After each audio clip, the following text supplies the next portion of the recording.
First of all,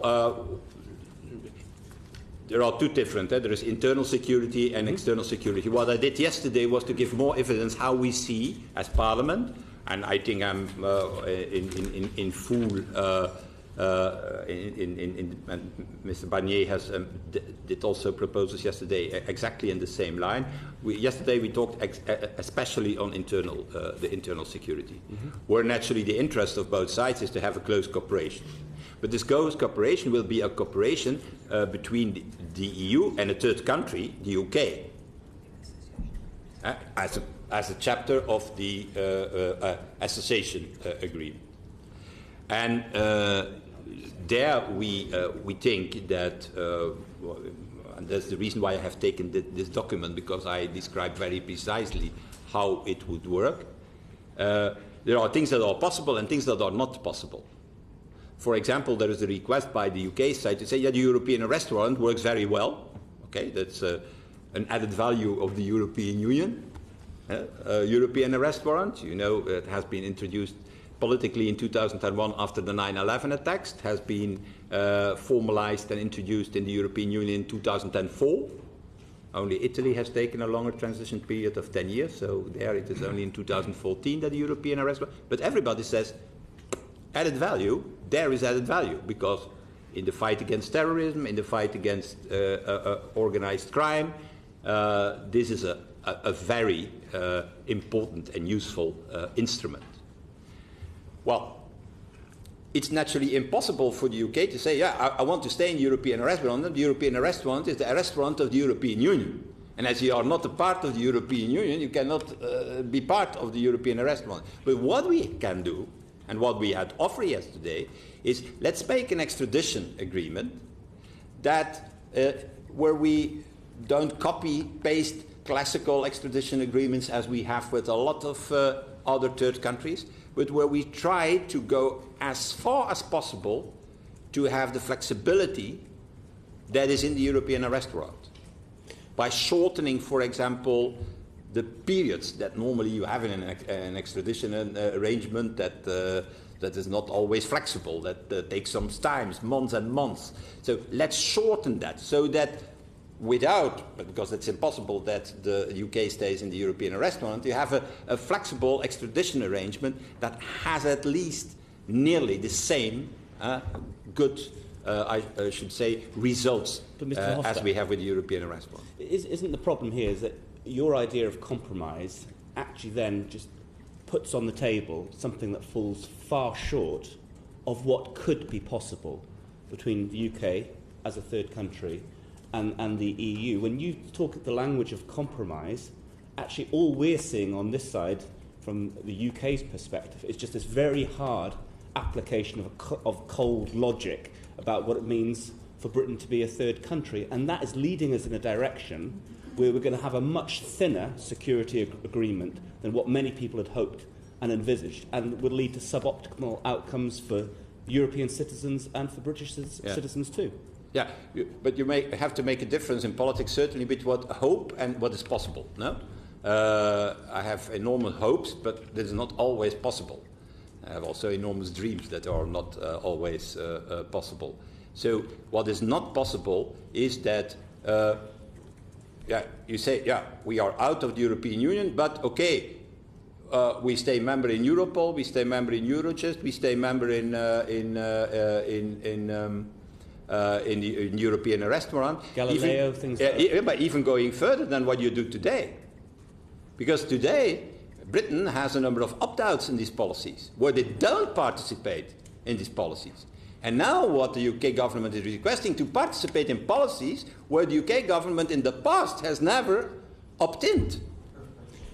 Mr. Verhofstadt. And then I say, sorry, that is not possible. But we need to find a practical arrangement. So you are practical people. I think so. Britain is very well known for that, to be practical and efficient by being practical. So we need to have a practical arrangement where we try to have nearly all the advantages, I should say, of the instruments we use today, even more than the instruments we use today, but without saying, yeah, you are out of the union, but in any way that doesn't change anything. You can be in all the policies and all the agencies and all the corporations of the union. That doesn't make any sense.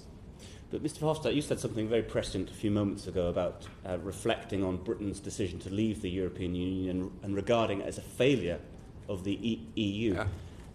And what many of us get the sense of at the moment, following these negotiations, is that there is a failure of pragmatism on the side of certainly of the Commission and of the approach of the EU more generally to these negotiations. And it is leading us in a direction, and it's fueling in this country a greater appetite for a no-deal scenario, which is in nobody's interest. Can you understand that? Yeah, but maybe if you are a little bit flexible on your red lines, it could be also a little bit easier, don't you think so? That is what we have tried to do as Parliament. We see the European Union turning around its principles, and we see you turning around your red lines. So and you can turning a lot of time like that for forever. So what we have tried to do with our proposal of an association agreement is to create a bridge between the red lines of the UK government and the principles of the European Union. And we have examined the idea, is there a space possible, a bridge possible between the two positions? We think yes, that is based on this association agreement. And this association agreement will be specific, very intense, certainly in all the four fields, the four pillars that I have described. But don't expect that it means that you are, that you are still member of all of every. No, you go out, and then we see how we can do the damage and control, and how we can make a cooperation that is in the advantage of our citizens and of our companies. Okay. That's the way we are looking. But don't say, we go out, we have taken that decision, it's damaging the interests of our citizens and our companies. Well, give us now exactly the same as membership. That's not working. Sure. But I think everybody with some logic can understand it. Sure. So just one final question, just to ground this in a very specific example. You're talking about the need for flexibility on our red lines. What do you think is the compromise that should be put forward from the UK government side to enable, for example, full participation and benefit from the Galileo programme? That in the Galileo programme, there is a regulation that has been approved by the UK on how it will work and how this participation is possible for third countries. And so we're going to apply that. We have a regulation on that.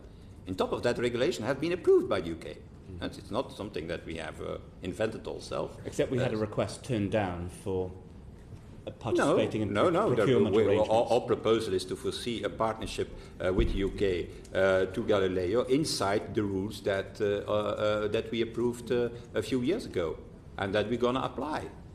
So there can be no misunderstanding on that issue. But yeah, it's I think a good proposal, a good example of how far you can go and what is possible and what is not possible. Okay, thank you. Okay, Joanna. Thank you. Good morning, Mr. Verhofstadt. Just picking up on Stephen's questions there. As I understand what Mr. Barnier said yesterday, the reason the UK cannot leave the European Union and remain part of the arrest warrant is because we're leaving the jurisdiction of the court, we won't have the Charter of Fundamental Rights, and we won't have free movement. And these are all fundamental things that underpin the arrest warrant. That's correct, isn't it? Yeah. So if we wanted to be in the European arrest warrant, we'd have to make ourselves subject to the Court of Justice and the Charter of Fundamental Rights. Indeed, yeah. Okay, you said there earlier that staying in the single market and the customs union would be an option for the United Kingdom, depending on what our red lines are. Indeed. And I think you're familiar with this document, Scotland's Place in Europe, that was produced by the Scottish Government in January 2016. And I think you're familiar, Mr. Verhofstadt, that Scotland voted 62% to remain. And what the Scottish Government have done in recognition of the fact that England and Wales voted to leave, Scotland and Northern Ireland voted to remain, is to propose a compromise whereby the whole of the United Kingdom would stay in the single market and some form of a customs union. You're aware of that proposal that was put forward by the Scottish Government? Yeah. I mean, I think there is no opposition from the European side if the proposal comes to, to Brussels. That would solve the Northern Irish border problem as well, wouldn't it? Exactly. Yeah. Yeah. On the day after the Brexit vote, which is almost 2 years ago, you tweeted it's wrong that Scotland might be taken out of the European Union when it voted to stay. Happy to discuss with Nicola Sturgeon. Now, we all know that you've met the First Minister of Scotland, Nicola Sturgeon, since then. Can you just elaborate on what your feelings are and the views of the European Parliament and the fact that Scotland voted to remain, but the citizens of Scotland are being taken out of Europe against their will? European Union. Yeah, so I have tweeted about it, and so I stay behind my tweet. It's already an enormous achievement. It's obvious. Everybody sees the contradiction between people who have voted against and then are nevertheless, because of the institutional structure of your country, are obliged to follow a decision taken by a majority. But that's the way Great Britain is organized. We will not, and that I have said from day one, interfere in the institutional debate in Britain. That is not our responsibility. That's your responsibility, and that's the consequence of your institutional setup of Britain. But yeah, we have to recognize that for a number of people it has consequences. They are bound by a decision that they have not taken, and that their region or their nation, I don't know what word is most accurate, has been taken. You also said in the aftermath of the British European Union referendum, if Scotland decides to leave the UK and to be an independent state, and they decide to be part of the European Union, I think there's no big obstacle to doing that. I said that? Yes. Where is that? I don't remember me a tweet about that. It was reported, no, it wasn't in a tweet, it was reported in September 2016 in the major Scottish newspaper, the Daily Record. I am in any way, I repeat what I said, I will never, as a negotiator and a coordinator for the European Parliament, intervene in the institutional setup of any of the countries involved in this, and certainly not in the UK. I can understand a lot of these opinions that are expressed in Scotland, but it's not us who have to deal with it, or to use or to abuse them. On the floor of the European Parliament, has any concern been expressed about the fact that people in Scotland are being taken out of the European Union against their will? Has concern been expressed on the floor of the Parliament by parliamentarians? Yeah. That's true. There is a huge concern about that. That is expressed in the plenary at every debate we have on Brexit, and in every debate we have on the resolutions we have adopted. But I have to tell you, the resolutions that the Parliament has adopted have always been also supported by the people you are referring to. So, just to summarise, the Parliament favour an association agreement. Exactly. But if the United Kingdom could bring itself to follow the compromise suggested by the Scottish Government of staying in the European Economic Area and a customs union, you would see that as a solution for the whole of the UK and also for the Northern Irish border problem? In any way, there will be no objection by the European side if the UK government is going in such a direction. But integral to that would be accepting the jurisdiction of the Court of Justice and the Charter of Fundamental Rights. Yeah, indeed, that's one of the red lines for the moment of the UK government. Thank you. Okay, right. Richard Graham is next. Welcome, Monsieur Verhofstadt. In terms of the withdrawal agreement and the political declaration that goes with it, all of us have agreed that there should be as much detail as possible. From your point of view, are the key elements of the detail fundamentally already agreed between the European Parliament and the European Commission, and do they fundamentally reflect Michel Barnier's chart of the 4 pillars? Or, for example, have you been able to take forward the discussion that we had briefly in Brussels on our last visit about the potential value, for example, of a pillar that encompasses financial stability and therefore financial services, as well as the 4 pillars that Monsieur Barnier uses? So our approach is completely in convergence with what Michel Barnier. So he is working on two bases.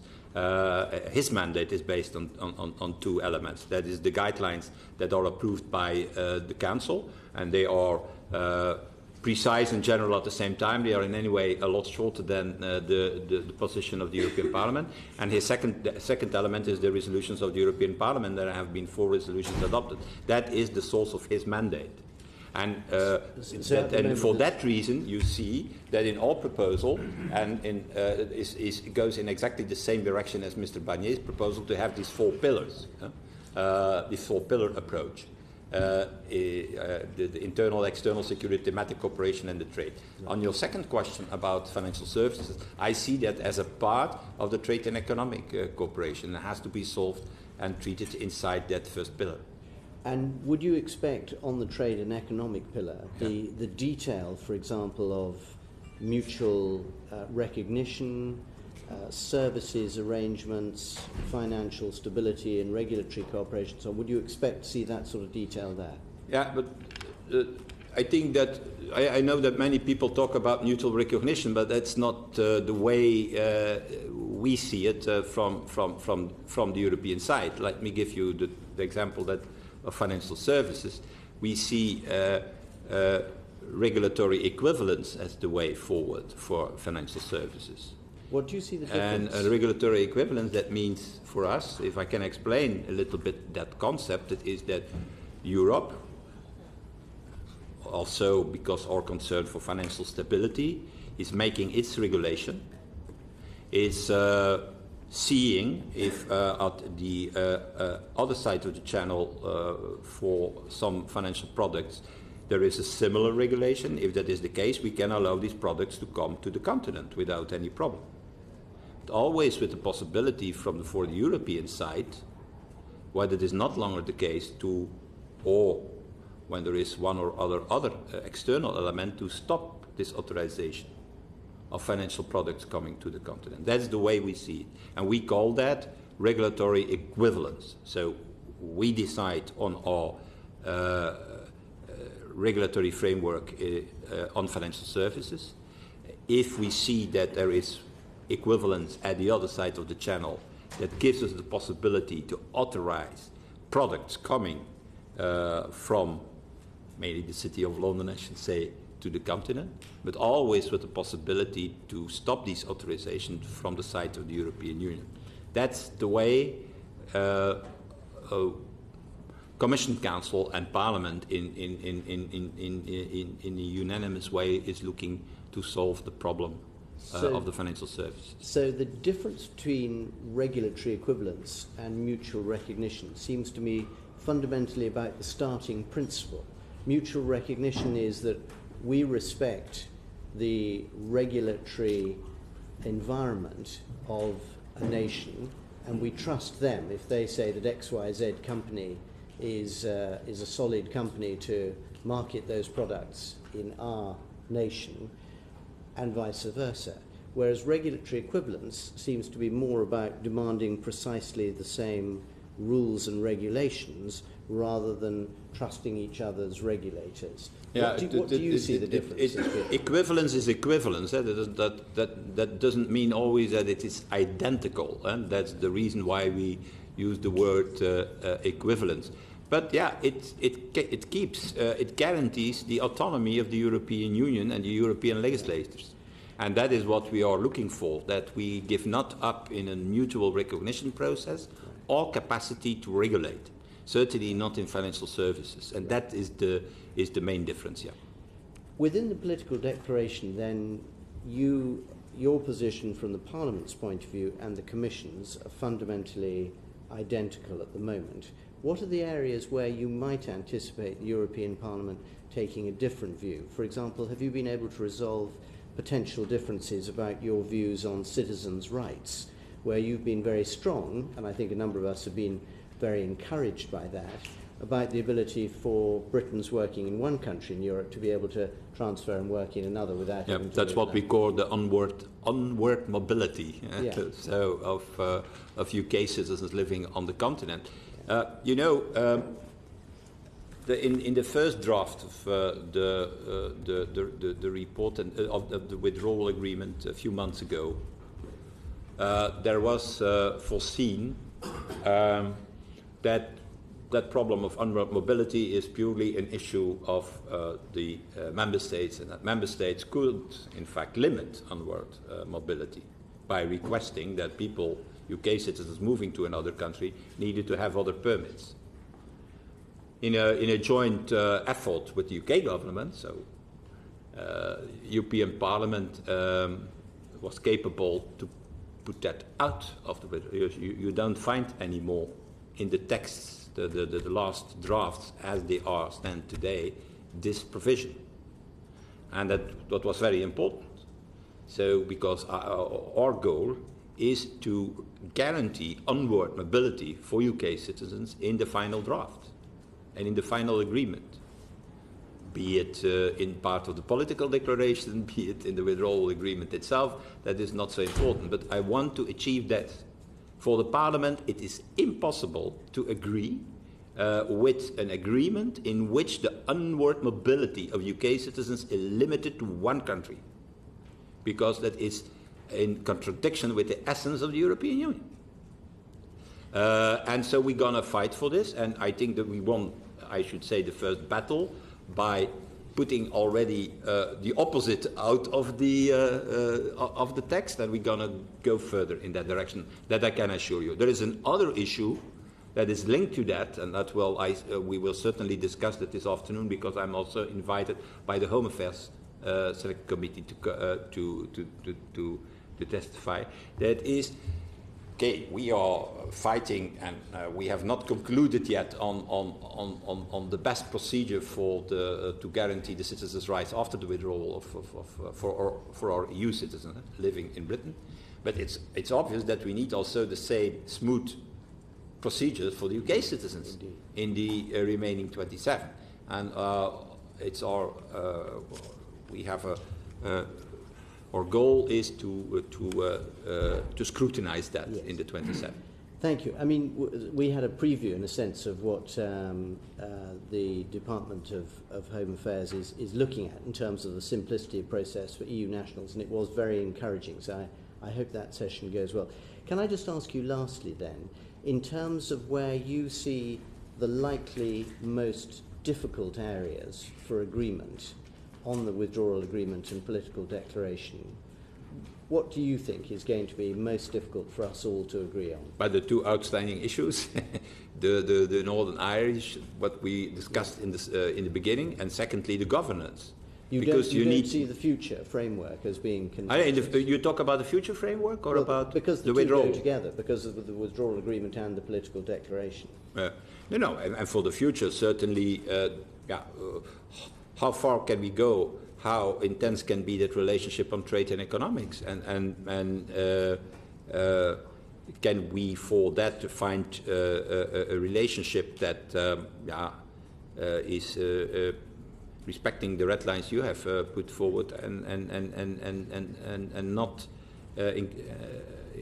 and is not in contradiction with the principles and the concepts in the European Union. That will be the most difficult thing. Can I just leave you with a final sort of thought that, you know, for so many of us, this process is about finding a way to have different institutional relationships, but for maximum continuity and minimum disruption as possible, and that is going to be the key to the success of the longer relationship between us and continental Europe. And I hope very much that the European Parliament will work with us on that. Yeah, right. That was already the aim in the 50s, so it's come back to the past. Seema Malhotra. Thank you very much, Chair. Thank you, Mr. Verhofstadt, for coming to give evidence today. Just a small follow-up, firstly, on the questions just asked by my colleague, Richard. Would you see any kind of agreement around mutual equivalence solving the problem that some in the insurance industry have raised, where an insurance policy that may currently be operating across different countries or jurisdictions, there may be an issue with the legality of paying a claim in another country after we leave the EU if we don't have an agreement? Well, possibly also there regulatory equivalence can be a solution. But I have to tell you, I'm not so familiar with the specific insurance industry as you are to now tell you, okay, that there regulatory equivalence will also be applied. So if you allow me, I will take back the question that you have put to me and come back to you and come back to the committee. That would be very helpful. On that specific issue, is regulatory equivalence. That is the question. I understand also the way forward for the insurance industry. Great, thank you. If I could ask you, Mr. Verhofstadt, just a point of clarification about the substance of the future framework and how long it will take to negotiate, because we had been told by the Secretary of State that he thought much of it could be done between October this year and March next year. I got the impression that you saw that as taking much of the transition period, which is a very different perspective. Would that be correct? Yeah, I think realistically that's how I see it. Yeah. I don't see it possible that you have even when it is very detailed, and I hope that it's very detailed, this political declaration, that it is possible in 3 months or 4 months to detail that in a full-fledged agreement, including internal security, external security, thematic cooperation and trade. That is, in my opinion, I'm an optimistic by nature, so I'm an adept of Sir Karel Raimund Popper, who said that optimism is a moral duty, so I think that's true, but I'm not so optimistic that you can do that in 3 months. Thank you. And if I could ask you then, your committee, you chair the committee in the European Parliament, yep, and Brexit subcommittee, which has been playing a very important role in engaging all the nations in the discussions about the relationship with the UK after Brexit. What effect do you see the election of a new Parliament and the appointment of a new Commission having on the content and speed of those negotiations in relation to the timetable for the future relationship treaty? Normally that should have no influence at all. If we have a detailed political declaration in October, November, the new Commission can simply continue the work of the previous Commission, and based on the political declaration we have achieved. So normally it should have no influence, in the sense that, well, the only influence, yeah, it's a new Commission has to work in itself and so on. This may be possible, but I don't see any influence or turbulence by coming in the new Commission in 2019. And with the European Parliament, would you see a very similar structure being established? Would that be one that you would see yourself? Well, that will be a little different, because once the withdrawal agreement, including the political declaration of the future relationship, being agreed, then starts the detailing in what is, in our point of view, is an association agreement, and once that is finalized, that will come to the Parliament, and that will enter in the normal procedure, in the normal consent procedure. So an association agreement in that case, but even when it are other agreements, separate agreements on trade and on so, needs to be approved by the European Parliament, and then the normal committees of the European Parliament will be competent for that. So it will be not longer the Brexit steering group who will steer the process. It will be the plenary committees, so the normal legislative procedure that will apply. So what role would you see yourself playing in that? Because you've obviously played a very First of all, I'm going to role. try to be re-elected in 2019, so I don't know where I will be at that moment. But when we started with the Brexit steering group, the aim was not to create a new body inside the European Union, but to create a system in which the European Parliament, who at the end needs to give the green light to the whole agreement, is involved from day one in the whole process. I know that you have a discussion here about a meaningful vote. We try to have not only a meaningful vote, we have more than a meaningful vote, because we have to say yes or no at the end of the whole process. And we have said, instead of going on holidays for 2 years and then at the end seeing the result, what is put on the table of the Parliament, it should be better that we are involved from day one. So what has been created is on the Council side the Brexit Working Group, and on the side of the Parliament the Brexit Steering Group. Normally it's the opposite. They are steering, we are working. This time they are working and we are steering. And these two, Brexit Steering Group and Brexit Working Group, are the two key players with our negotiator Michel Barnier. And there is a full, that's what we try to achieve, a coherence in this cooperation. But it's not the intention of the European Parliament to say, oh, we're going to institutionalize this and we're going to have forever a Brexit steering group.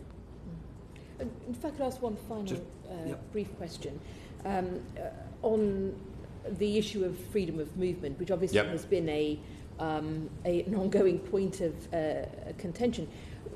Other countries across the EU have different forms of controls they have in, or whether it is around how quickly you need to find work and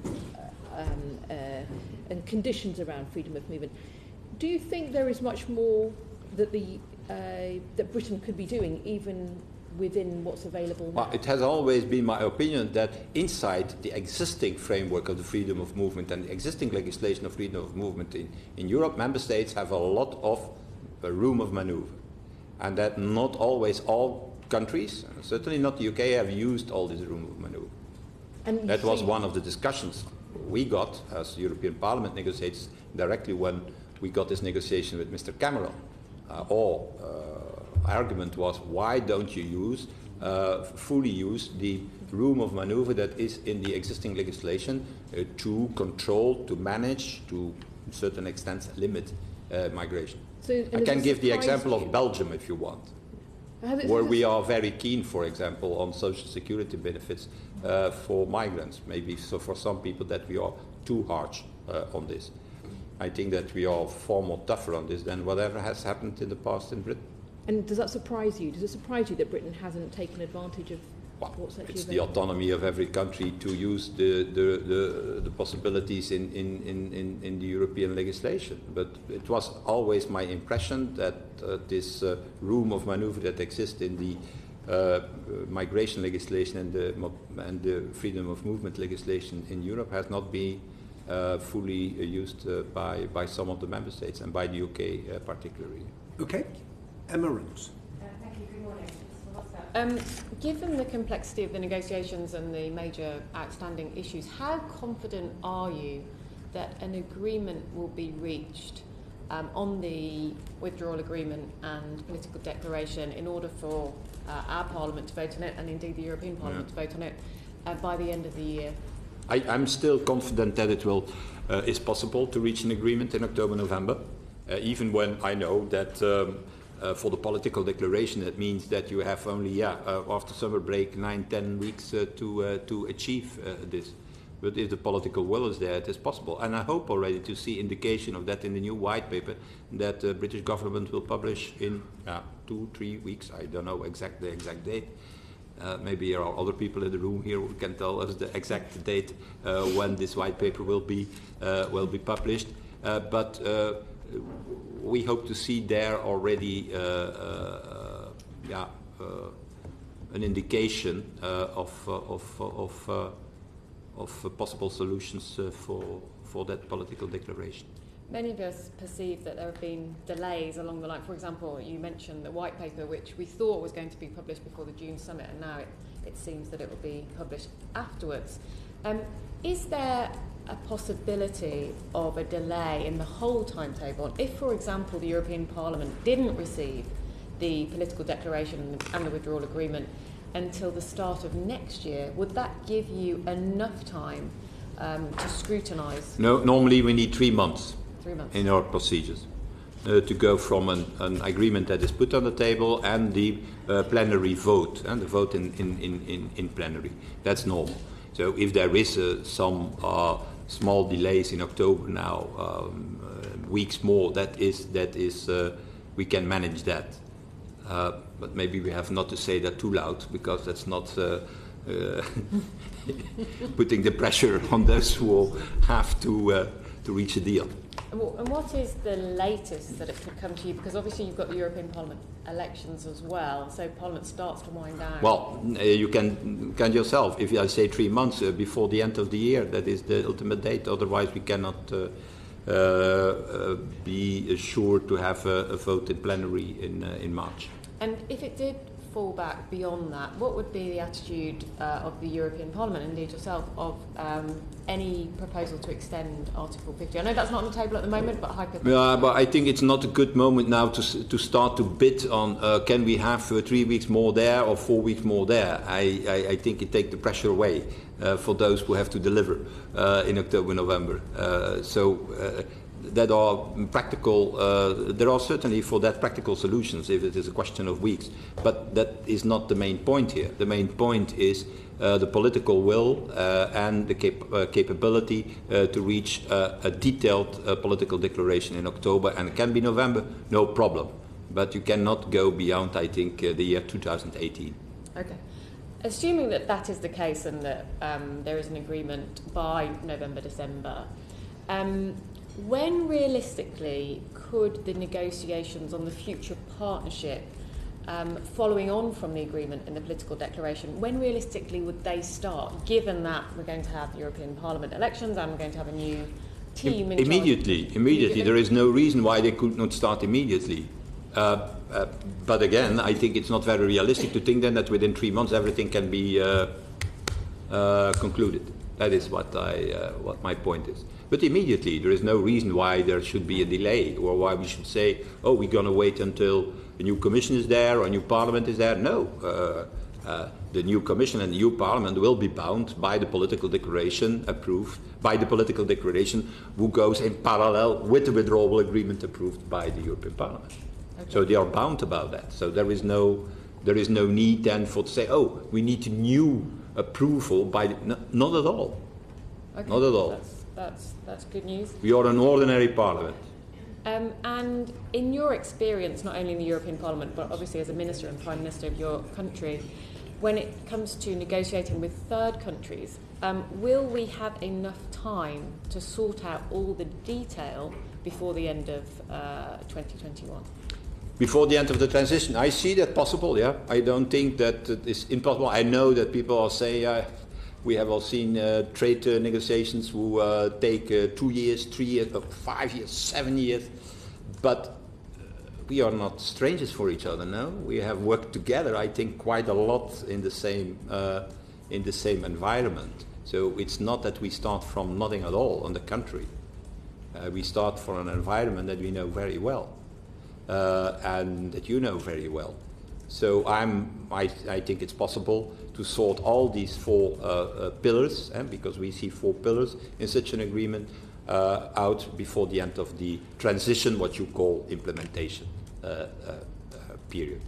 And that will naturally it will be necessary to go forward on the 4 fronts, on the 4 pillars from day one. We're going to not start by saying, oh no, we start with pillar 1 and then if we conclude then we go to pillar 2. No, it has to be a process in which on the 4 main pillars of that agreement we go forward.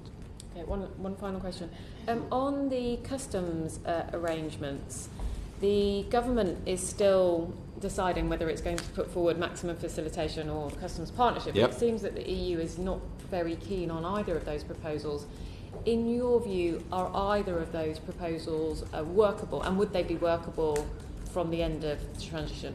You mean what proposal? Because we have seen a lot of proposals. Yeah, so the customs partnership, whereby in some way or another the UK polices? No, that is not. That's not possible. Rules of origin. No. We're gonna not outsource our competences on customs duties and customs arrangements. Okay, so that we're gonna not do that. But that we have said already months and months and months ago. That this idea that the UK will take over our competence on the customs border, that will not happen. Okay, well that's very clear, and the Irish government have been very clear that the maximum facilitation proposal isn't something that they could have. The what? The maximum facilitation, where somehow technology that has not yet developed could be used. Yeah, but that was mostly that is a proposal that already dates from quite a lot of time and was a proposal in the framework of the Northern Irish border. And I have been always skeptical about that. I have said it from day one because you use scans and cameras. Yeah, that's a border. It's still a border. So, and it's still a physical instrument, no. And I don't think that it is wise to do so, because if you put some physical instruments on the border between Ireland and Northern Ireland, I think it's a dangerous step to do, and that could be the return of violence there. So I was always very skeptical to this idea. Yeah, but okay, technical evolution is so fast that all borders worldwide will disappear tomorrow. I don't believe that. So we're still a long way from having a precise agreement on the customs arrangement for the political declaration and to avoid the hard border on the island of Ireland. There we are still we have still to work it out. Yeah, we know that. Okay, thank you. Thank you. Did you say, Mr. Verhofstadt, that you're giving evidence to the Home Affairs Committee this afternoon? Yeah.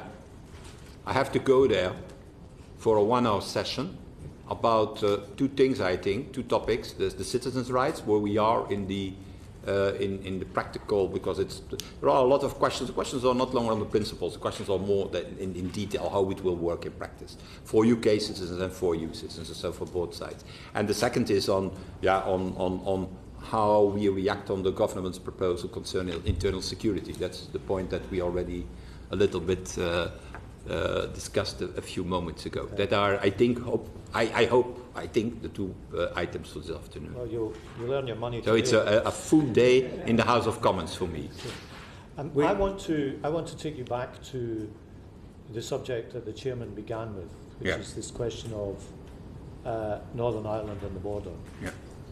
What is your understanding or explanation of what the UK government agreed to when in December, in paragraph 49 of the joint declaration that was agreed, it says, in the absence of agreed solutions, the United Kingdom will maintain full alignment with those rules of the internal market and the customs union, which now or in the future support North-South cooperation, the all-island economy, and the protection of the 1998 agreement. What do you think that means?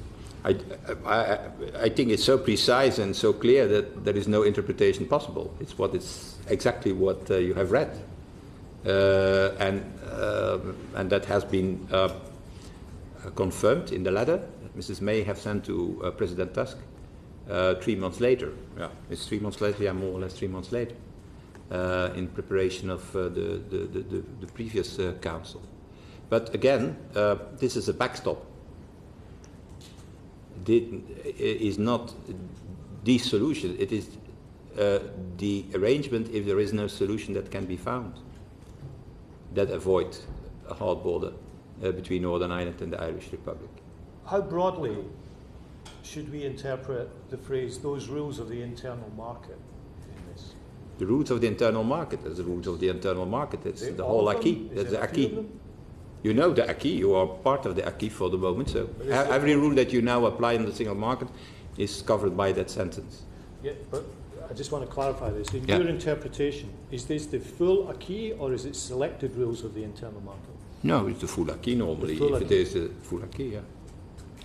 So this morning, for example, Charles Grant, who's quite a well-informed, well-connected commentator here, he's writing in the Financial Times, and he says that the government may try to stay in the single market for goods only, partly to resolve this question. I don't know if he's right or wrong. I don't know if the government. No, it's also it's not an easy point naturally to stay in the single market only for goods, when in most goods there is 40% of services involved. Huh? And to say, oh, that good here that has two parts, some physical molecules, and there are some services involved in it, is a very. I don't believe in this possibility to. When we talk about single market, to say, oh yeah, that's goods and that's services. They are in modern world, in our modern economy, they are so interlinked that it will be very difficult, if not impossible. Why is it that in the proposals that the European Union has published about their own backstop, more account was not taken of paragraph 50 of what was agreed in December, which says, again, I'm quoting, in the absence of agreed solutions as set out in the previous paragraph, the UK will ensure that there are no new regulatory barriers developed between Northern Ireland and the rest of the United Kingdom. Isn't the logic of what was agreed in December, not just that Northern Ireland must remain aligned in terms of regulatory convergence, but that the whole of the UK, if both of these paragraphs are to be taken together? Yeah, but everybody, we are all in politics, I think, so everybody can see what the meaning of these paragraphs were, and that there was some contradiction between the paragraphs. That happens a lot of times in politics. I come from Belgian politics, so certainly with our communitary differences, I can tell you that that can happen. But it's clear that every commentator has seen that there was that there is some tension, I should say. I'm going to be very cautious between the different paragraphs that you have mentioned. You cannot apply them all fully, all the paragraphs. That's against logic. But your interpretation to us on paragraph 49 is that this is not about selected rules of the single market. This is the full trade in goods and services. Is that what you're telling us? And in terms of the models available to the UK, you said in response to my colleague Joanna Cherry a little while ago, all this is available, single market, EEA, customs union, however you want to brand it. You name it. Yeah. It is not a question of the European Union saying you can't do this. Right. This is a question of the UK's red lines. Yeah. That's the issue. Exactly. Okay, thank you. Sammy Wilson. You said in an answer to Joanna Cherry that the EU will not interfere in the institutional arrangements of the UK. Yet in February you told the Constitutional Affairs Committee of the European Parliament that you would fight to keep Northern Ireland under EU rules. Do you not see that as some contradiction insofar as that, first of all, would take Northern Ireland constitutionally into a different place within the United Kingdom, and more important, and equally importantly, would also interfere with the very delicate balance within the Belfast Agreement, which indicates that there can be no change in the constitutional position of Northern Ireland without the consent of the people of Northern Ireland. I think that we did never, I have never, and certainly not other people in the Parliament have never made any statement about the constitutional future of Northern Ireland. Never. What we are, our comments are based on the necessity to keep the peace process in Northern Ireland and all the elements of the Belfast Agreement, and of the and everything what has been achieved there. That is a concern, but we have never made any statement on the constitutional future of Northern Ireland. As I indicated, we have enough difficulties with our own institutional structures in the European Union not to be involved in a debate on the constitutional future. Well, do you not recognise that if you insist that Northern Ireland stay under EU rules and EU laws, as opposed to UK laws, that does change the constitutional position of Northern Ireland. You might not call it that, but that's in effect what it does. And that is contrary to the Belfast Agreement, which you've quoted, the peace agreement, because the peace agreement is based on the premise that Northern Ireland's constitutional position cannot change except with the consent of the people of Northern Ireland, not with the dictates of Europe. But again, our concern there and our agreement also with in the December report and then later on in the letter confirmed by Mrs. May is there's no hard border or hardening of the border between Northern Ireland and the Irish Republic. That's the starting point, and all the rest is a consequence of that. I visit the border. There is no border. The reality today is there is no border. The only way that you can see that there is a border is in one side the signs on the road are white, and on the other side the signs on the road are yellow. And I have completely forgotten where it is yellow and where it is white for the moment. But it's the only way to see that there was in the past a border. There is no. And it's so good that and nobody wants that it returns a border there. So that is the starting point of the whole process of our thinking. Our thinking, the starting point of our thinking is not, we need to have a change in the constitutional order in Britain, we need to have another status for Northern Ireland. That's not our business. Our business is how we can avoid a border or a hardening of the border between both of them. And everybody agrees that if there is alignment and between Northern Ireland and the Irish Republic, that should mostly solve the problem. You know that already today for a number of agricultural products, the controls are done not on whatever border between Northern Ireland and the Irish Republic, but in the ports, the seaports of Northern Ireland. That's done already. That's today. That's today the reality. So what we in fact propose is not so far from the reality of today. Well, you're wrong, in fact, to say that there's no border. First of all, there's a political border, but secondly, there's a fiscal border, because there are differences in tax rates between the Irish Republic and the UK. And there are miles at one hand and kilometres at the other, so that I know. But no, there are fiscal differences as well. Taxes have to be collected. Doesn't require a hard border. There are some regulatory differences which are facilitated without a hard border. There are currency differences which are facilitated without a hard border, and all of those kinds of things would exist if the UK was in a different customs arrangement than it is at present with the EU, or a different regulatory arrangement than it is within the EU. If it can be facilitated at present without a hard border, why do you envisage a hard border being put in place if we were to leave the customs union and the single market? But automatically, if the whole of the UK is leaving and there is no regulatory alignment anymore, there will be a necessity to control the import and export of goods. We deal with regulatory differences at present without the hard border that you're talking about. No, you make part now of the same single market and the same customs. But we still have some differences which have to be. That's true. There are also a lot of differences, I can tell you, between Belgium and France, and Belgium and the Netherlands, and Belgium and Germany. All these differences exist. That's not the point. The point is not that there are no differences in policies and differences in countries and flags and whatever you want, and in taxes. But that's not the point here. The point is that by leaving the single market, by leaving the customs union, automatically that creates a hard border that has to be controlled. That's the point. That's the point what we are discussing. That's our discussion about Ireland and Northern Ireland, because everybody says, yeah, but we don't want a hard border.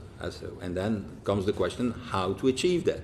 And I think that's something which many people fail to comprehend, that you've accepted there are fiscal differences between France and Belgium, there are regulatory differences between France and Belgium, as there are between Northern Ireland and the Irish Republic at present, yet they can be facilitated without a hard border. But you're saying that once the UK leaves the EU, they can't be facilitated.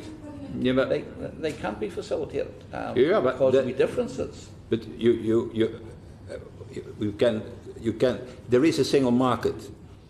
there are no customs duties, no customs controls.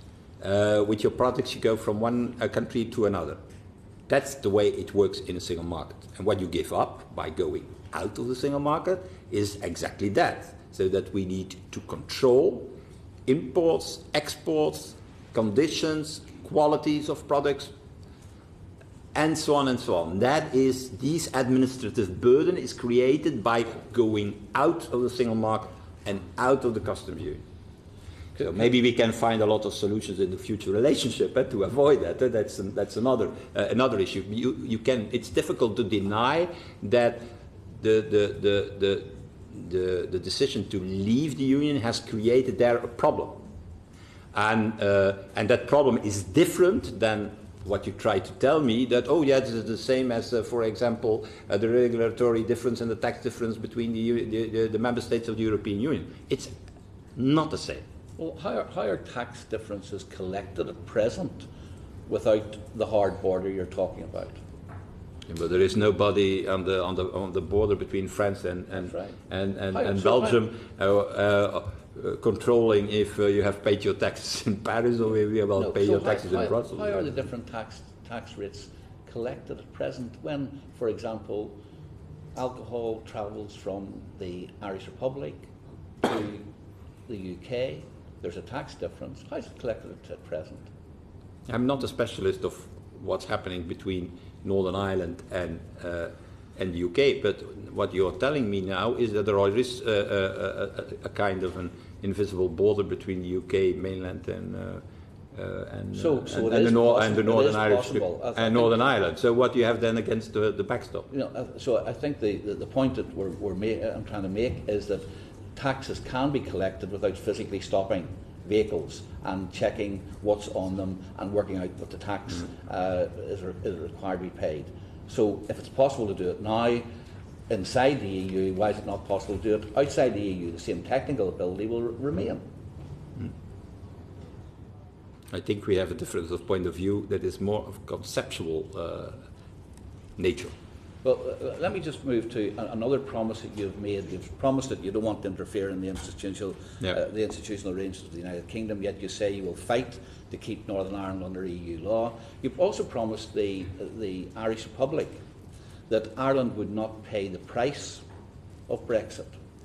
Maybe you could tell us, how would you propose that the Irish economy is protected from not having access to the GB economy, which accounts for 40% of their exports, or would not find its trade disrupted through the having to use GB as the land bridge between the Republic and the rest of Europe? What proposals in the future trade arrangement would you see the EU putting forward to ensure that the promise which has been made to Ireland, that it will not pay the price of Brexit? Well, I think that we have to, and that is what we have said to our friends in the Irish Republic, that is that we have to see that this future relationship is a relationship that is minimizing, in fact, the effect on their economy. That's first of all. And secondly, we have to see also how we can help their economy, which is a vibrant economy, in Ireland, in the Irish Republic, so that if there are negative effects, it can be compensated. That are the two elements we are looking for. And three, on the transport issue, we are looking also to that. What is the best way to avoid disruption, even in the case of a hopefully not a cliff edge scenario, because that should be a disaster for them. Certainly for the transport and logistics that they are using. And for people in Northern Ireland, the maintenance of a vibrant economy south of the border is equally important, which is the reason why this question is important, as to what practical arrangements will the EU propose in negotiations with the UK government to ensure that the Irish economy does not get cut off from its single main market for its exports. You're talking not about the Irish economy in the south or in the Northern Irish? No, the Irish economy in the south, because the proposals British the Irish Republic. Republic. The Irish Republic. Specifically, what proposals do you see the EU putting forward to ensure that the promise that the Irish economy will not suffer as a result of Brexit and will be protected in these negotiations? Well, the best way to do it is to come back to square one and to be in the single market and in the customs union. That should solve all the problems. Well, but UK that is not on the table for the moment. But okay. Okay, the UK has said that is not on the table. So to deliver on the promise which has been made to the Irish government, what proposals do you see the EU putting forward to protect the Irish economy? Now, what I said, the 3 points that I have indicated a few moments ago. First of all, in the future relationship with the UK, a system that minimize, it will be not zero, that's true, but minimize the negative impact for them. Secondly, in a certain way compensate because of the strength of the economy on the continent and of the Eurozone can also be a second element. And the third element is we are certainly looking to very concrete proposals for their logistics because that's for them critical, that they can have a continuous flow to their products and services to the continent. Those are the three things that we are looking at. Do you recognise... Okay, Sammy, we just want to ask, do you no, Sammy, we're going to have to move on. You've had longer than everybody else. Andrea Jenkins. Thank you, Chair. I'm going to touch upon some of the questions that my colleagues have already asked you. Regarding the 38 billion divorce settlement from the EU, what we're going to give you, when is the EU expecting to receive the 38 billion from the UK? The 38 billion pound from the UK. When are you expecting to receive it? It's at the moment of the approval of the withdrawal, yeah. So when do you expect that to be? So the approval of the withdrawal in March next year. Yeah. Okay, thank you. If this is truly a two-way negotiation, what is the EU prepared to give or give up for the UK? But the question is, the negotiation is within the framework of Article 50. So it's a question of we have to make a settlement on the finances, we have to get the citizens' rights okay, and it's not a question of a trade-off in the sense, oh, by the way, if you give in on this, we're going to be more... well, I'll rephrase it then. What areas are you that prepared way, to it's not a compromise? classical negotiation, like between two political parties, for example, sitting around the table to make a government and to give in on their principles. And they expect it from both sides that they are doing it, otherwise they cannot make a government. So it's not that. It's not a classical political agreement. It's a country leaving the Union. We have to do that rule-based on the way it is described in the treaty, and we don't want trade-offs in the classical political sense. Also, we have indicated, as a second example to give you, that we will never accept a trade-off, for example, between, we're going to give you a good cooperation from the British side on internal security and on external security if you give us a good deal on trade and economics. We will never accept that. This is not a classical political trade-off, dealing and wheeling between political parties. So is there any areas that you're prepared to compromise? We do it every day in the sense that, and I'm not on the negotiation table, it's Mr. Barnier who is doing that, and there is already a first list, 80% of the withdrawal agreement, as I indicated in the beginning, 7 more technical points today, so they are making agreements. But you will agree with me that it's not always easy to combine, to have a marriage, if I may say so, between red lines at the one hand and principles at the other hand. But naturally, it's the art of politics to find the way out, and that is what we try to achieve with all the skills that we have, and that in the interest of both parties, because I think that the worst scenario for both parties is that of, a no deal, and then we see what's happened afterwards. The disruption that would create in the economy, not only on the continent, but certainly in Britain, should be huge, and that we have to avoid. Thank you. I'd like to move on to, you mentioned about free movement and your existing policies, and that you mentioned that some countries are not really taking you up on the flexibility within the existing framework. In the existing framework regarding freedom of movement, is an ability to purely allow an immigration system, for example, with the UK, based on the skills need of the country only? No, our migration. I'm trying to understand how flexible our migration system, let's be honest, is merely a nation-state system. There is, in fact, that's always my criticism, no European migration system. The only point is that inside the single market you have a freedom of movement of people, and that, for example, people with skills in construction companies of Poland or another can come here.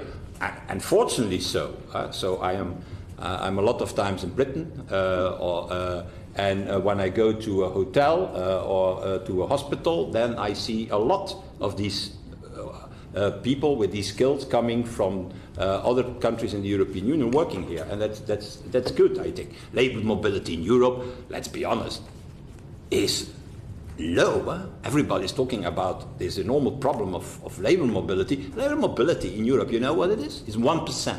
You know what it is in the US? 10%.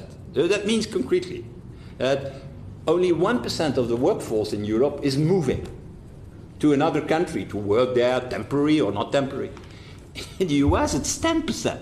10% of the workforce on a yearly basis is going to another state, is going to another part of the country, under a several constitution, because every of these states in the US have their own constitution and their own flag and their own system.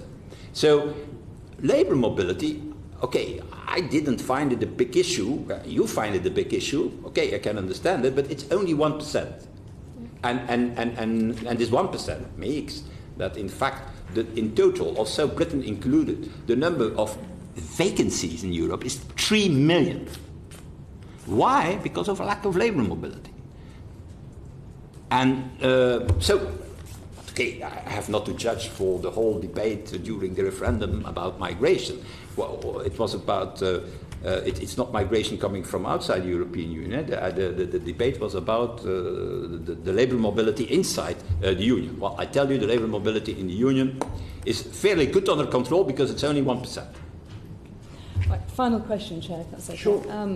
You touched on earlier about strengthening your defence capability. Yeah. During the referendum campaign, our then Prime Minister David Cameron said it was completely untrue and it was not going to happen, that a European army would never be established. Is this your aim? Would you like to see a European army? I am in favour of a European defence community as a pillar of NATO, European pillar. So NATO for the moment is still an organization of nation states, and I think we're gonna go into an alliance that is more based on pillars, a North American pillar, European pillar, and so on. Secondly, my opinion is that the European defence community, that it is the way forward also to do something to our lack of responsibility in defence matters. Because so what does this look like then? What does it look like? So does it look like an army? Well, look, I can send you, it's a very interesting document, the proposal of the European defence community of 1952-53. Because it's not a new proposal, it exists already on the table in 52-53. Everything was how it should work, who could participate, what troops would be put at the disposal of this European defence community. And that is, in my opinion, the only way to make better use of the enormous amounts that we put in military, because Europeans put more or less 42% of the Americans in military. That's 3 times more than the Russians. Europeans put 3 times more money in military than Russia. But I'm not sure that we are capable to do the number of operations of the Russian army. I don't think so. So the reason is an enormous waste of money because the non-existence of European defence community, and it's not in fact compensated by the inflation of bilateral arrangements we have between countries. So I think You call it an army, you can call it as you wish, but the European defence community should be an enormous saving of money, and at the same time an increase of the security of this continent, which is today not capable to take its responsibility in its own neighbourhood. Thank you very much. Just finally, do you think any other countries will follow the UK and leave the EU? Can you see it on the horizon? Well, that was the fear everybody got after the Brexit. I remember that. Can you see it on the horizon? There were countrymen of you that are present in the European Parliament. A leader of a certain party called UKIP. I don't know how it is with UKIP for the moment here in the country, but who was there, and we said, well, there will be now a follow-up. After Brexit, there will be a Dexit, Danish going out, Nexit, the Dutch going out, Frexit, the French going out. Fortunately, you have not seen a domino effect in that sense. Okay. In the country, like I indicated in the beginning of this Can you see it happening in Italy? hearing, but in Italy, both parties who were very Eurosceptic are today the most Europhile parties that I have ever heard. They don't want to go out of the Euro. They say it's stupid to go out of the European Union. So even Eurosceptics have understood it. But Eurosceptics on the continent, I know here on Britain, yes.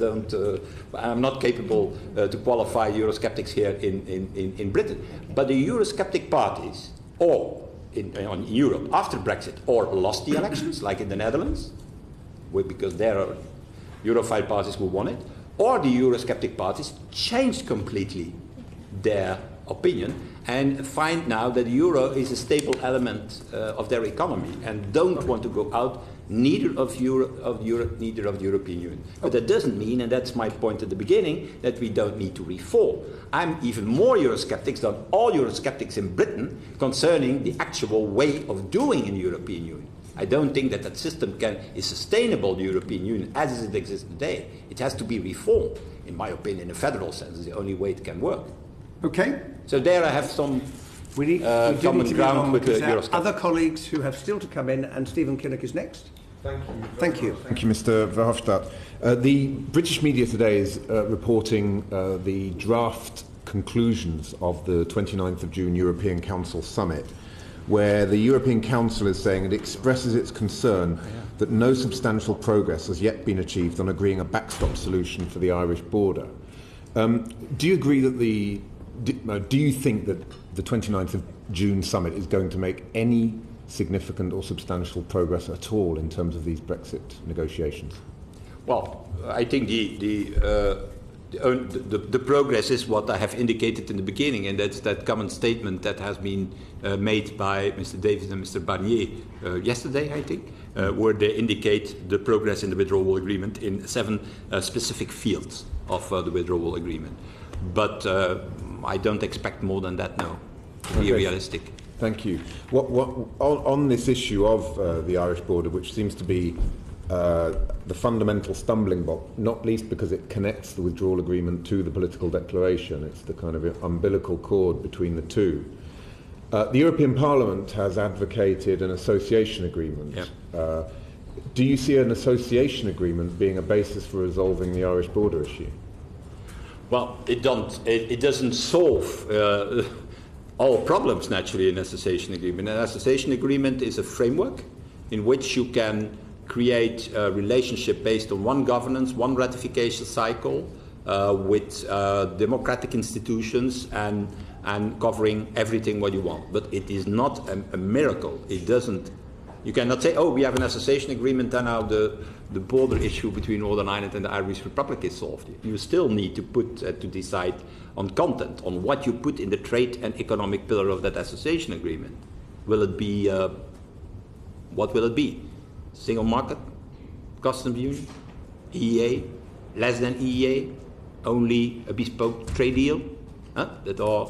That you need still to fill in such an association agreement. So an association agreement is not taking away the hard political choices that have to be made between the two negotiating parties, but it creates a framework that is foreseen in the treaties, that is understandable, creating governance structures, to manage this future relationship between both.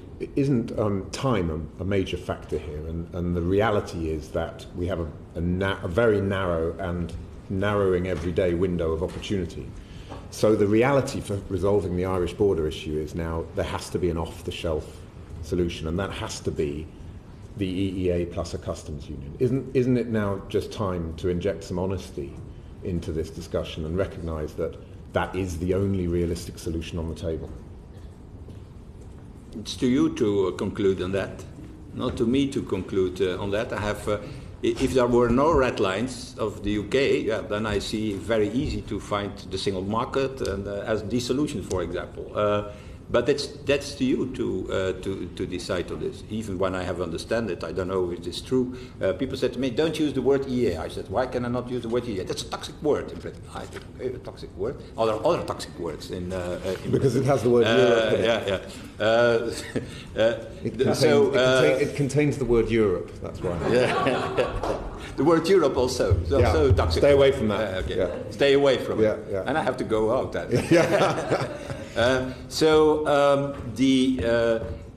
Again, for the European Union side, there is no problem to talk about any solution that is put forward by the British side, can go until the single market and so on and so on, because we want the closest relationship as possible with so if your question is, if the British government comes forward with a proposal where they merge a little bit some policies of an approach like EEA with, for example, customs union, would there be an opposition by the European Union? There will be no opposition and no problem with the European Union. The problem is not the European Union. The problem is how you marriage the red lines of the UK with what Michel Barnier is always calling the ecosystem of the European Union, the rule-based system of the Union. Yeah. You cannot ask to us to have a fantastic solution that gives up our system. That we will not do. Going back to the idea of the association agreement, one of the criticisms that's levelled at the European Economic Area is this thing about going from being a rule maker to a rule taker. Isn't it the case that under an association agreement that would be even more problematic, because the EEA countries do actually participate in the shaping of European regulations and directives through expert committees, through the EEA Joint Committee.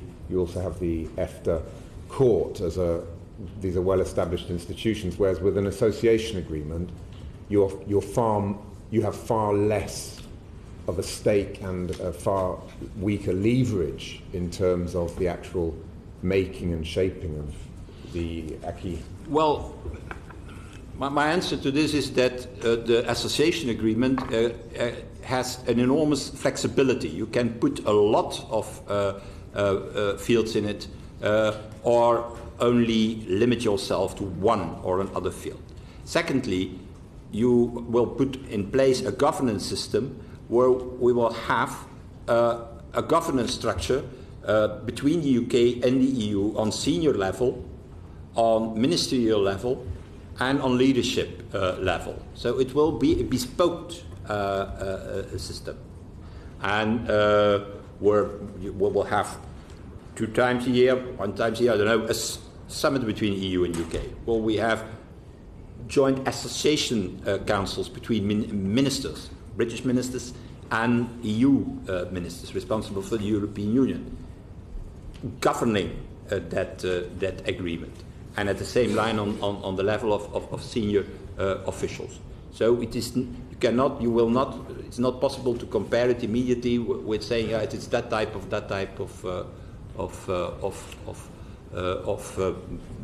influence that the UK side will have. I mean, it sounds it's bespoke. What you're setting out sounds very attractive in terms of its bespoke nature. But do you think that it's realistic that we would have the leverage, given how little time there is and how much goodwill has been burned already, that we'd have the leverage to create something new, if you like, pull a rabbit out of the hat, which I think is what you're suggesting, really, that you can have a very wide-ranging association agreement in draft format in the political declaration, and that members of Parliament here would then be expected to vote for that, in the hope that we would then be able to strike a deal which both gives us the kind of access to the single market that we want, but also deals with this issue of sovereignty and rule maker, rule taker. What you're talking about here sounds attractive but vague. But it's not a rabbit out of the hat now. The rabbit is already a long time out of the hat, I should say, because we have already months and months and months ago said that this was the way forward in association agreement, first. Secondly, I think that we are very precise in our resolution how it would work. And yesterday I have, in this intervention in Vienna before the Fundamental Rights Agency, given more details about the governance structure of such an agreement. If we go on in that on that line, and three, the main point, the main attractive point is that you have then a system where you have one governance, one ratification cycle. To manage all this, instead of what, in my opinion, would be a disaster. That is that we make that we follow the Swiss example in our future relationship, and we are making 10, 20, I don't know, 100 deals. Some are mixed, others not mixed, and that we entering in a period of 2 days of uncertainty about the ratification of all this. We need to be. We are lawmakers. You are lawmakers. We are lawmakers.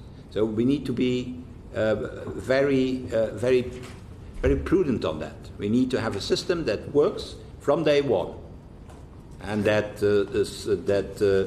there I think the association agreement solve it, but it doesn't solve all the problems. We still need to have the discussion: how far will be the cooperation on trade and economic matters, and so and there you have the different types and proposals and possibilities that you have mentioned in your intervention. It doesn't solve all the problems, but it creates an understandable and comprehensive framework in which it will be more easy, in my opinion, for both parties to come to a conclusion than turning around the principles and turning little rounds around the red lines. Thank you very much. Just one final question then. Have you received any specific feedback on that proposal from the UK government? I thought that a number of people see the advantage of it, yeah, okay, and the logic behind. Okay. So I'm waiting for, as you, for the white paper of the government to see if it has made any progress. Thank you very much. Stephen Timms. Thank you, Chair. Can I first of all take you back to something you said earlier? You were responding to concerns that the UK will find itself committed to paying up to 39 billion euros in the withdrawal agreement without any legal certainty about what the future relationship between the UK and the EU will be. And you suggested one helpful step could be to make the political declaration an annex to the withdrawal agreement. Can you just tell us what the impact of that would be? Are you suggesting that if that was done, then that would make the political declaration legally binding? Is that what you were suggesting? Yeah, indeed. I'm not saying that this is the position of the European Union. I give you my personal opinion about it. I think it's not a bad proposal to do so, to give more legal certainty for everybody, for both sides. But there are also people who are saying, no, political declaration is a political declaration that has a political meaning, and you cannot mix that with withdrawal agreement, what is a legal act. Huh? Do you think the European Commission would be happy to proceed in that way? That is a question that you have to ask to the European Commission. I cannot answer for them. Okay. Can I take you back to the question of continuing freedom of movement within the EU for UK citizens who live in the EU, and you've made it very clear the European Parliament is going to fight to achieve that. Where is the resistance to this coming from? Is it member states that are reluctant, or is it the resistance comes from countries who think that sovereignty is more important than European policies. Maybe you recognise that a little bit here in the country. Exactly the same as you are facing here in your daily work, I think. And we're saying, excuse me, we give a permit for a residence to UK citizens. Well, that is only valid in my country. And if he goes to another country, he has to ask for a new permit. And we say, no way, there will be no deal if that is the position of member states. We think that as we will have, hopefully, if we can agree on the last details, a smooth system for the EU citizens in Britain. There has to be a smooth system for these UK citizens on the continent, and nobody, not the EU or the UK citizens, have to have a negative consequence of the Brexit decision. But I think we can achieve this, as I already indicated a few moments ago. There was a very negative statement or article about this in the first draft on the withdrawal agreement, but we succeeded to put it out of the text, and we're going to fight further. And we have said it very clearly, very openly to Mr. Barnier and to the Council. Don't come back to this. For us, UK citizens, one, they have a permit. There is onward mobility, has to be onward mobility inside the Union. And the other point that we're going to discuss a little bit more in detail, I think, in the hearing with the Home Affairs Select Committee, is about how our member states are preparing themselves for the registration of their UK residents for the period after Brexit. If this is also based on a smooth process without any administrative burden. The article in the withdrawal agreement that's been removed, I think that was Article 32, wasn't it? I have to ask. They say here behind me that's 32. That's been struck out. And was that removed because of pressure from the European Parliament? Yeah, together with UK government. Yeah. We work together with the UK government on this and saying UK government had the same position as we. Yeah. But they are sitting around the negotiation table. We are also more accompanying this negotiation. But we have said from day one that this was for us not acceptable. Okay. That's very helpful, and I think we're all grateful for what you've been saying about this. But you said there is resistance from some member states. Well, you ask me how it is possible that some member states. Well, some member states are saying that's my business, so I give permits, and another state, a permit given there in Germany is not valid in Spain, and we all say, sorry, we live in the European Union, so let's make an agreement on this that. What is valid in one country is valid in the whole of the European Union. That's in my opinion, the philosophy behind the European Union. So as a European Parliament, it's normal that we have this reaction. I think we recognise. I'm interested to know which of the member states that are particularly. I cannot give you there, so I should ask to the Brexit working group now, or colleagues of the Brexit working group, what is their latest thinking on that. But we're gonna, if you want, we can ask for that. So certainly it would be interesting to think. I think we can do that. We can do it. Can I just raise one final point? The question of the recognition of professional qualifications after Brexit. There's been some progress in the withdrawal agreement, but the Commission's view, I think, has been that most of that will need to be addressed in the context of the future relationship. Do you think that's something that ought to be in the political declaration, that there ought to be something substantial? I think so. If we talk about a detailed political declaration, such crucial points will be there. Like, for example, we discussed a few moments ago the financial services and the idea of regulatory equivalence. I think also that are things that, or elements that I would prefer to see in the political declaration, That cannot be something that is hanging in the air for 3 years. Okay. Thank you very much. Howard Williams next. Thank you, Chair. Good morning. I'd like to ask you some of the details around settled status for European Union citizens in the UK, and particularly for vulnerable groups. So there have been some proposals such as digital support and a dedicated contact centre and that sort of thing, which I know you've been involved in. Are the measures that have been proposed sufficient, in your opinion, to meet the need that might arise? Well, I want, so on vulnerable people and groups, so there are a lot of vulnerable people, because you can be vulnerable because you have no Android device, because the system will only work on Android devices. So if you have an iPhone, you're not lucky. You're on the bad side of. So you get you have people maybe who have difficulties really who have no access to internet. Third possibility, vulnerable people can say people who have difficulties to understand the whole process. Or the language, or they can have all the people who cannot, who need to have help in filling in this. So vulnerable people is not, in our opinion, one or other individual who have some difficulties. No, in this 3 million, what we are talking about of EU citizens, we think there are a lot of them. So we have said to the Home Office, and the Home Office is working on this. We want, next to the internet procedure, working on Android, we want, or people who don't have a biometric passport have also a problem to use that device. So we want really a network of contact points in Britain where these people can go.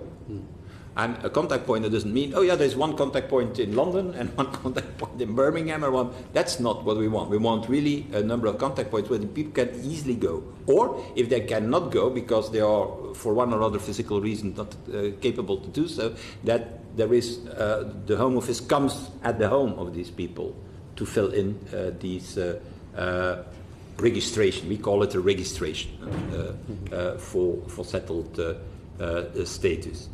And they, until now, the latest news that we have, because I got yesterday with Mr. Javid a meeting also about this, is that they're going to work out the fastest as possible the system. And I've also said, make it public so that people see that you take this vulnerable categories seriously, that it is not something, for vulnerable people we will solve it. No, that it is very concrete, and that you roll out this system of this network of contact points. There's a specific group or subgroup. It's not a homogeneous group, the 3 million, and that's the people who have language difficulties. Exactly. It's a particular interest of mine.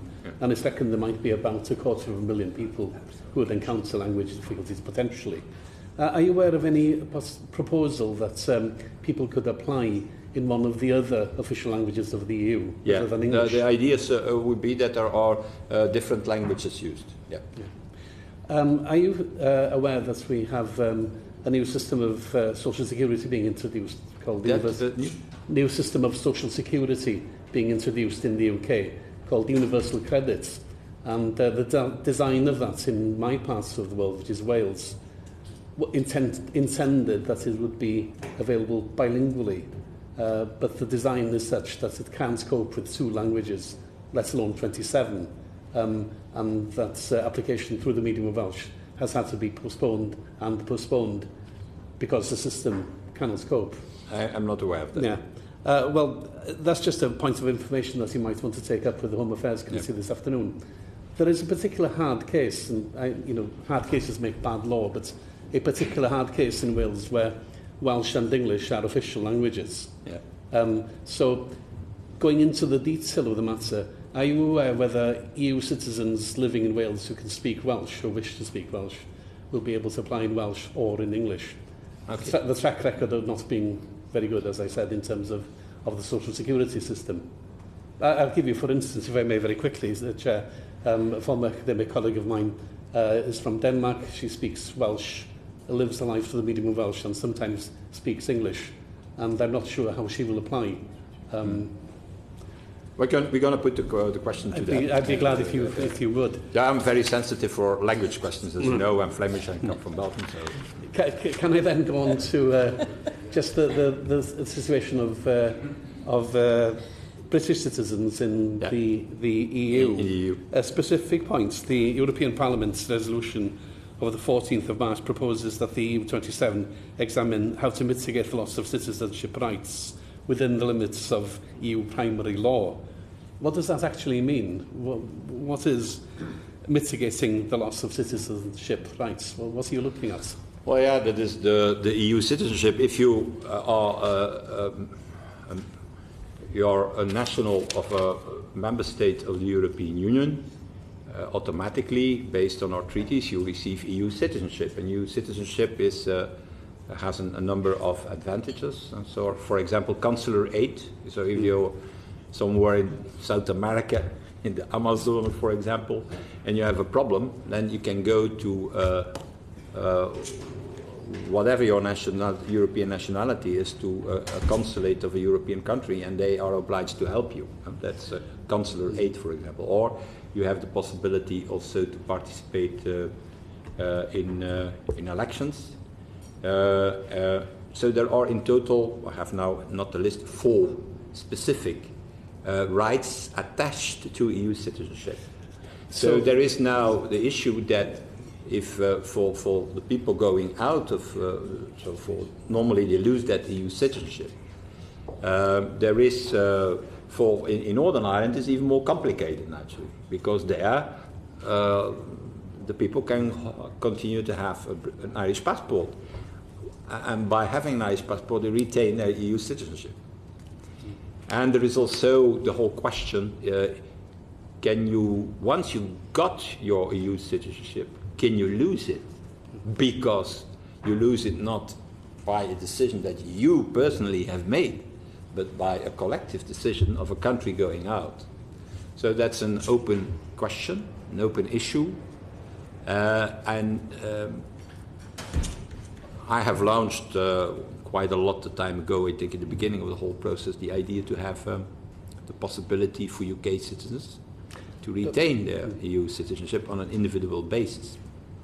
And I hope there was a court case, I don't know where this court case is, before the ECJ, about the question, is that EU citizenship something that is a consequence of your national identity, or is that EU citizenship a citizenship that is individually linked to you as an EU citizen?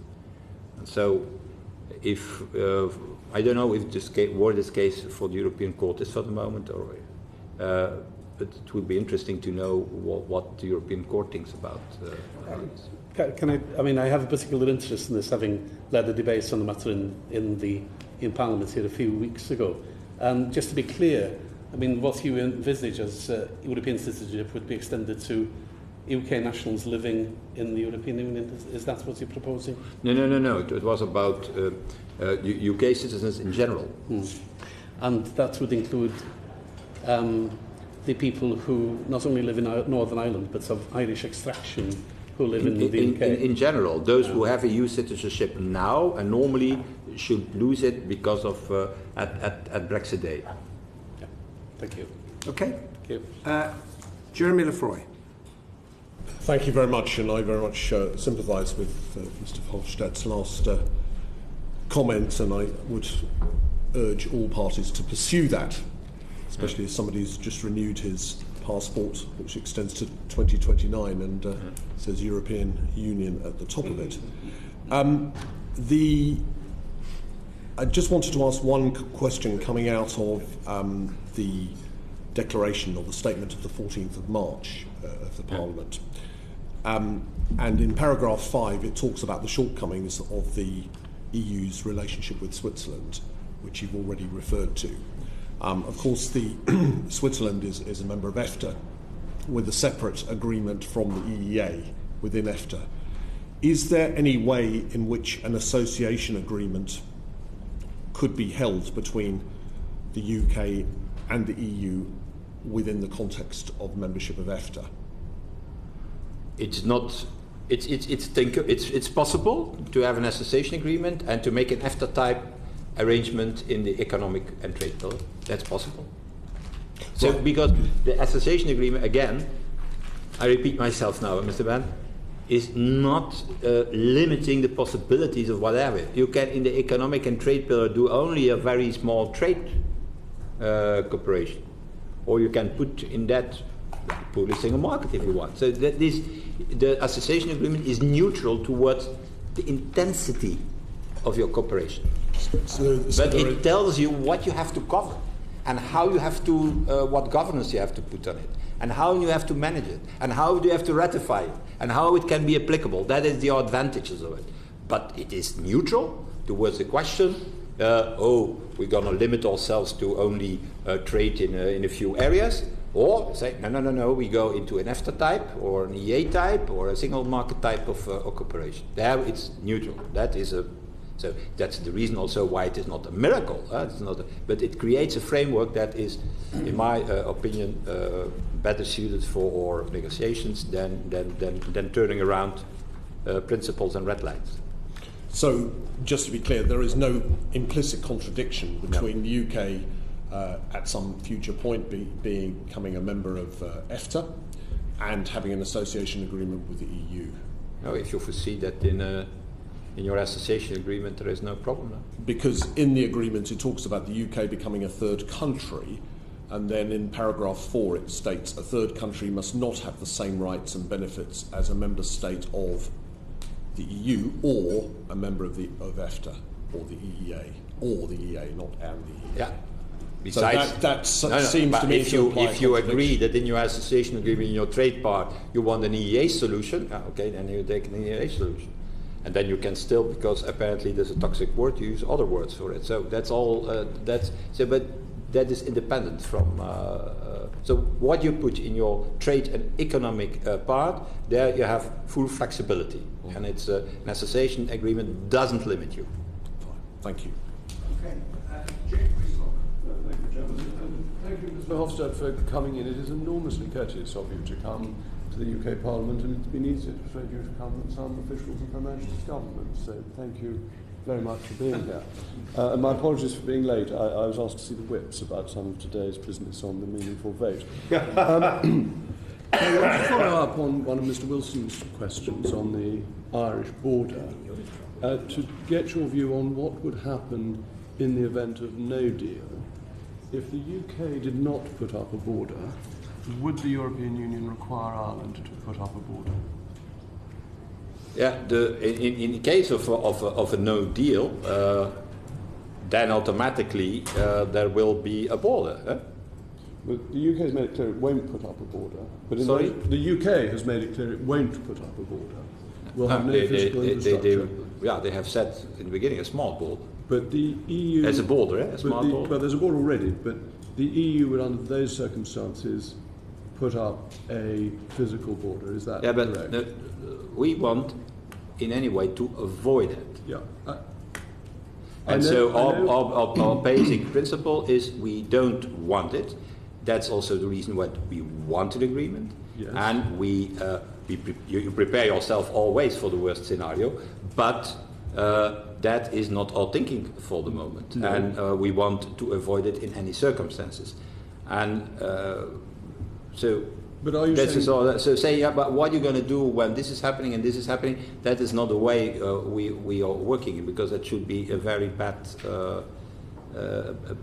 starting point for the negotiations. But that's exactly what's being done by the attempt to draw backstops. It's saying what will happen in the event. The backstop. The whole point of a backstop is what happens in the event that things don't happen. Yeah. So what I'm trying to establish is that in the event of no agreement, which is not impossible, and the UK does not put up a physical border, will the EU insist that Ireland puts up a physical border? Well, automatically then there is a border. The question is that we prefer the backstop option in that case.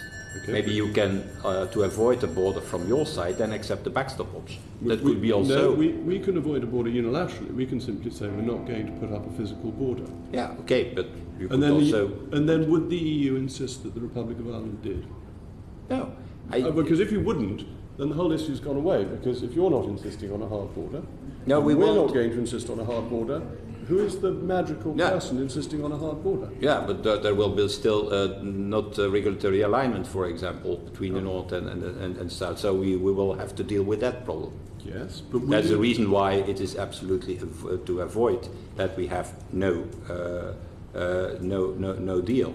No, that's to for you unilaterally and for us not only unilaterally, to avoid that we need to do something what we don't want to do. But you would have a choice not to impose a physical border in the event. No, we have no choice. The border is the. Okay, so you would have no choice. So why? The rules are the rules. We cannot change the rules. So, but we want to avoid that. We have to apply that, and that is the reason why you have, Mrs. May, and in this assembly has be in agreement with the backstop. So for us, if there is no, the backstop assures that we have no hard border to install, because the backstop avoid a hard border and makes that there is regulatory alignment and customs arrangements as they exist today between Northern Ireland and the Irish Republic. Thank you. What you've said is extremely important. You've said that the EU would insist on a hard border with no agreement because the rules are the rules. But the EU, when it suited it, has not always stuck to that position, has it? Sorry? Well, I seem to remember that the Maastricht Treaty has a no bailout clause for countries that get into trouble in the euro. But when it suited the European Union, the rules weren't the rules, were they? The rules were adjusted to meet the requirements of the time. No, I should so not. why are you so solid about the rules being rules? I should not now? say that that we all the time change the rules. That's not true. The Stability Pact and Growth Pact rules are fully applied, but inside these rules there of the Stability and Growth Pact, there is a power competence for the European Commission to say when they are launched. We have done it. We have launched procedures against member states, even big member states, based on the Growth and Stability Pact for excessive deficit procedure. It's not true that we don't apply the rules. So the rules were fully applied, were they? So just remind me, what was Italy's debt to GDP ratio when it joined the euro with these fully applied rules? Did it meet the Maastricht criteria? Too high, but they have been put also under procedures that were. But it didn't meet the rules, did it? No, sorry. No. So the rules were flexed. So the rules are the rules when the EU wants them to be the rules, and therefore it's saying these will be the rules because we want to impose a hard border. But the rules could be flexed in this area because, as you said in one of your earlier answers, the flexibility, you represent a law-making body. There is more the flexibility that has been used inside towards deficits and public debts towards countries of the Eurozone were possibilities that were foreseen in the rules of the Stability and Growth Pact.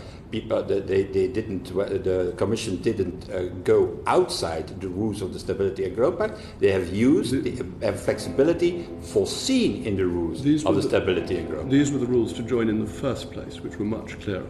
The Stability and Growth Pact does have an ability not to fine countries, and as you will of course remember, when Germany broke the deficit level, its fine was remitted. So there is a flexibility in rules. In the Stability and Growth Pact, there is a flexibility. And this flexibility has been extended now in the latest changes of the Stability and Growth Pact. There was no flexibility in the no bailout clause. That was absolutely clear in the Maastricht Treaty. Yeah, but and then it was done through something that was meant to be there for natural disasters. Yeah, well, what is now your point, that we are too flexible in the Growth and Stability Pact in a currency union where you are not part of it? No, my point is that you say to us that the rules are the rules and they must be applied, but I'm telling you that there is considerable evidence that the EU does not apply the rules when it's not in its interest to. If you think that a country is not following the rules, or that the European Union is not following the rules, there is always the court. And you can go to court and say the European Union doesn't apply its own rules, and the European Union can be condemned to do so. That's a rule-based system. And that is exactly what we have in the Union. And the difficulty of this negotiation is a little bit the lack of recognition from one side that it is a rule-based system, that we cannot invent a relationship or partnership that go against these rules. It's a rules-based system when it suits the European Union and amazingly flexible when that's it not doesn't. true. That's not true. It's perfectly That's true. not true. I have a lot of criticism towards the European Union, but you cannot say, oh yeah, there's a system that adapts itself when it suits one or other big member state, I presume. So did the Maastricht Treaty allow for bailouts? The Maastricht Treaty said a lot of things, and this Maastricht Treaty, I can tell you, I lived it as a Prime Minister of Belgium, has obliged us to do, for example, the 60% I'm talking now about debt, to do enormous efforts. So it's rule-based. It said no bailouts, and that was overridden. The point is very simple, that the EU makes rules, and it can make rules to suit circumstances if it chooses to. But by a voluntary decision, it is choosing to say that its rules are sacrosanct, when in other areas it's been much more flexible, and that this ought to be a part of a sensible negotiation rather than the EU simply saying, we will stick to rules which we haven't done in the past. Now, we stick to a rule-based system, and we will not undo this rule-based system with an ECJ who has the oversight of all this. During this negotiation, in this negotiation, but it's been done in this negotiation, like in other negotiations, like in any negotiation that the European Union has with another country. Okay. Okay. Thank you very much. I know that John wants to come back on one point to do with something that was in the newspapers this morning. John. Mr. Verhofstadt, you've been very generous with your time, but I just wanted to raise one small issue. It's to come back to the issue of security, because I think it's widely recognised that the British intelligence capability is probably the best in Europe. And you may have seen some remarks by the head of GCHQ, who stated that British intelligence has helped prevent 4 attacks on the continent of Europe in the past year. Now, surely it makes sense for everybody that we should just say that in this specific area, we will do nothing which will diminish intelligence sharing and cooperation. Indeed, we will continue to try and build it up. And just take that out of the negotiations and say it is so important to save people's lives that we should just agree that now. Yeah, and I have yesterday in my intervention before the Fundamental Rights Agency indicated how it could work and how the sharing of information could on what it would be based. Because already today you are not in a number of corporations of internal security in the Union, but have indicated how it would work, how also this exchange of information can work in this new environment that we will creating. And that's just the whole. I will not repeat Mr. Bann. That's the reason why I have a copy here. And maybe, if I may ask you, if it could be spread we'd be very happy to all the members. But it gives in detail how we see European arrest warrant, how it will work. If that is not possible, what is the system that could be put in place? On the sharing of information, if there is no direct access to the database, for example, of Europol, how we can find a system where there can be, on a regular basis, an automatic exchange of information. But you're still suggesting that somehow we should seek an arrangement which is going to be less comprehensive than the one we've got at the moment. Is it not just common sense that we should not have negotiations on this? We should just say intelligence sharing will continue as it does now. Intelligence sharing will continue. You have to put that in a framework that is consistent. That is, from the beginning, I have a little bit. My feeling is why it is so difficult sometimes between Britain and the UK to talk about these things. Maybe you are very practical people. You'll say, okay, there's a problem, here's the solution. Oh, there's a new problem, here's the solution. We on the continent, we need a little bit of concept, saying, yeah, okay, what is the basis for it? What is the framework for it? And that is what exactly I have done yesterday. That is to find for every of these corporations a maximum of cooperation that is possible, so to avoid any disruption in the field of security. because we don't want that. You don't want it, we don't want that. But we have to get it right, on the right basis, on the right, in the right framework, and that is what I have done. Okay, well, but I give you... We will read, if you leave it with us, we will circulate to members of the committee. Can I ask one final question? Yeah. Which is, on this same point, you said a number of times, this is not possible, and we have our rules and our framework. Can I take the example of, bring you back to Galileo, as a for instance, because you said we have a regulation which the British helped to draft. What would Britain have to do?